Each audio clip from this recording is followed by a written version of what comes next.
Qaysi birini sotding, naqa chiq. Chiq naqa. Nima o'zingizni bosib oling. 1 million sotdingmi? 1 million sotding. Joyga ko'rsatasiz. 650 ming ko'rdim. Gapimni eshiting. Eshak bilan ot farqiga borasizmi? Ko'pchilik mana shunaqa adashadi. Xuddi shunaqa 3 kamerali ko'rdim.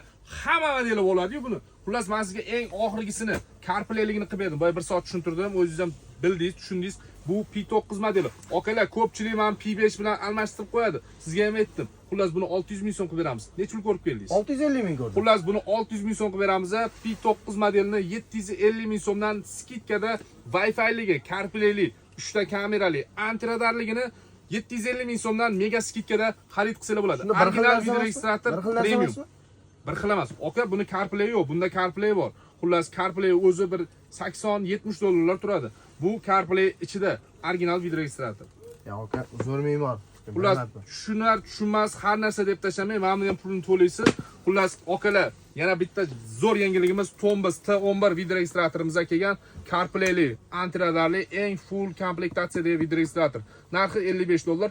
Bemalol kelsanglar bo'ladi. Qilib berasizmi hamma obunachiga buni? Hammaga qilib beramiz. Narxi va shu bomba narxi bo'lib ketdi. Faqat obuna bo'lish kerak. Faqat like bosib, obuna bo'lib qo'yasizlar ikkita profilga. Obuna bo'lib qo'ysanglar, mana shu yerga kelsanglar, shunaqa narxda olib ketasizlar mana uni, akalar. Charchamanglar.